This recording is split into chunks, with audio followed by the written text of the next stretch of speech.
What is up, my friends? You are very welcome along to Saturday's video here on Anfield Agenda. Today I'm going to be asking what seems like a fairly straightforward question, but I think it's one that has a lot of nuance to it. Should Liverpool look to stick or twist with Mohamed Salah?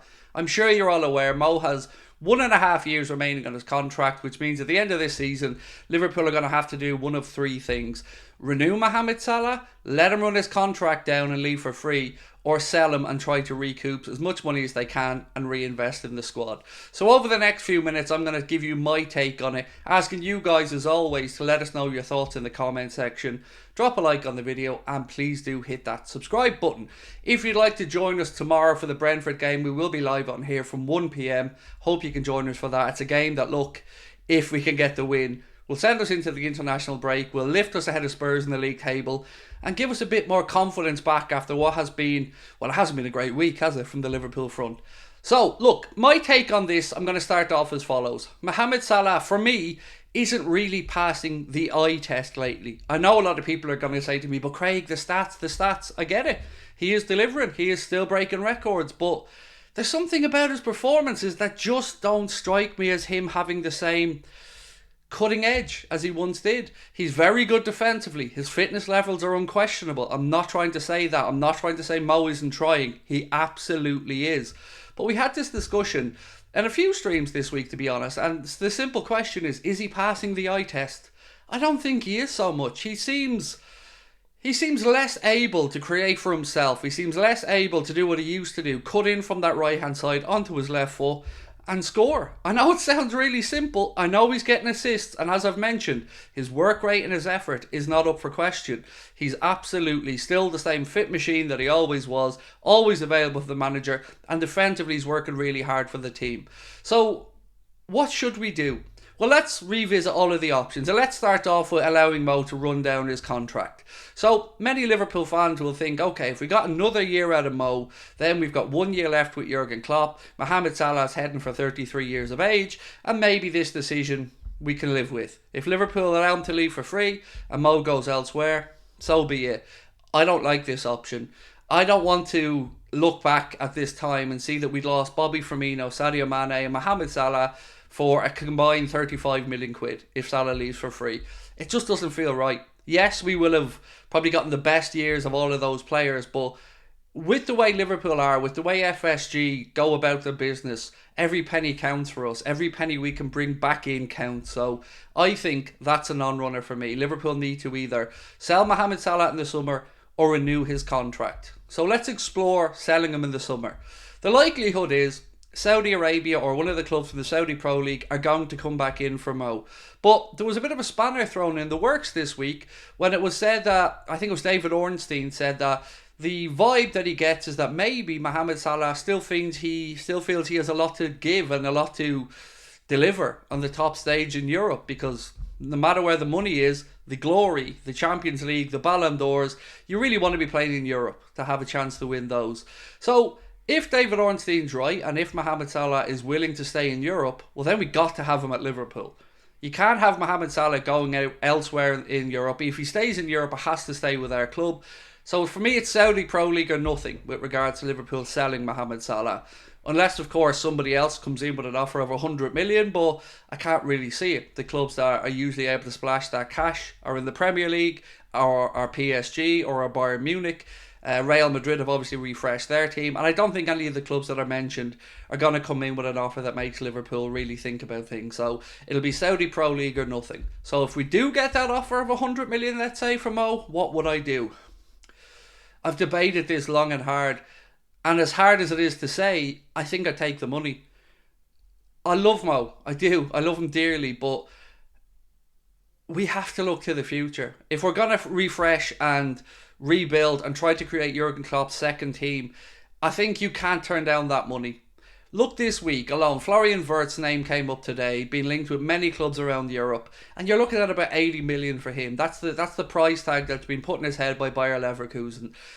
Anywhere you look, be it let's say Rafael or Kvaratskhelia or even young Nico Williams from Bilbao, you are talking serious amounts of money, 60, 70, 80 million quid.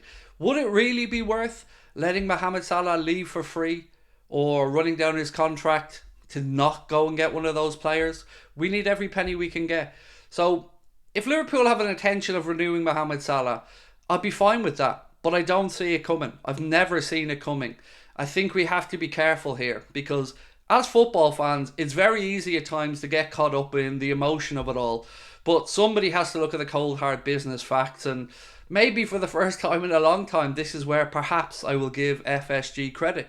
I read an interview today from the former head of our statistics and analysis, and he was speaking about the FSG model and how it's very unique in football because they have a background in baseball and they remove a lot of the emotion from decision making and back it up with stats and numbers. And if the numbers don't add up and the stats don't work, well then they move on to another target or they allow a player to leave, as an example.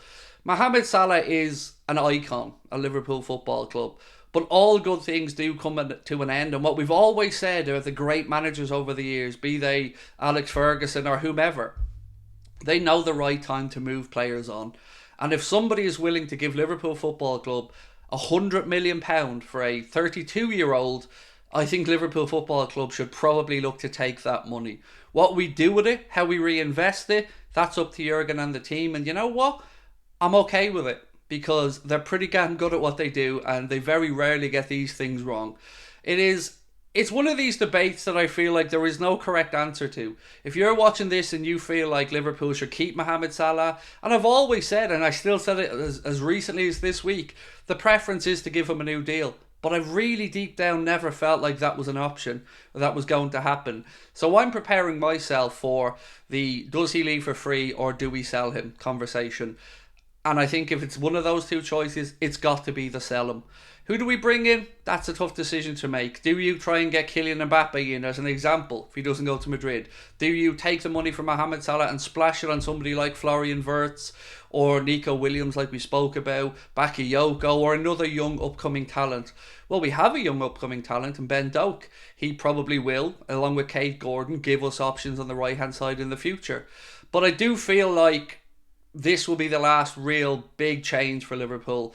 Van Dijk, I think he sees his career out at Liverpool in all honesty, and same with Alisson. So of the old guard, I feel like this is probably going to be the toughest one and the last of the famous front three of Bobby Firmino, Sadio Mane, Mohamed Salah. So I think after much debate, I'm on the side of if you can get 100 million, take the 100 million and trust Jurgen Klopp and the team to invest that money wisely. I know this is probably a very unpopular thought, and as I said, I have wrestled back and forth with this over the last few weeks. My preference is to give him a new deal. But as I keep repeating, I don't see it to be an option. There's been no inclination that Liverpool are looking to do that. No talk from James Pearce or Paul Joyce or anybody else that Liverpool are looking to sit down and negotiate with Mo. Now, if he is to stay in Europe, then he should be at Liverpool Football Club. But if somebody puts 100 mil on the table and it's an offer that Mohamed Salah likes the look of and it's an offer that works for Mohamed Salah, I think we have to take it. I do, because otherwise we're going to be here in a year and a half's time, and if Mo isn't delivering and if he isn't doing what he should do and if he isn't putting up the numbers, we're all going to look back and go, should we have taken the money? So on this one, I think you have to remove emotion from the decision making, and I would be down on the side to take the money. But it's over to you guys. I want to know how you feel. Should Liverpool stick or twist with Mohamed Salah? Are we too emotionally involved in this as fans, or am I just being ungrateful? Am I just being, I don't want to say disrespectful, because I don't think I've ever been disrespectful to Mo, but I am somebody who does make black and white decisions very quickly in life. You know, I see very little grey in my mind these days, and maybe that's a good thing or a bad thing, I don't know. But for me, if the 100 mil comes in, I would take it, but I want to know what you guys think. Let us know in the comment section. Talk to you soon. Bye bye.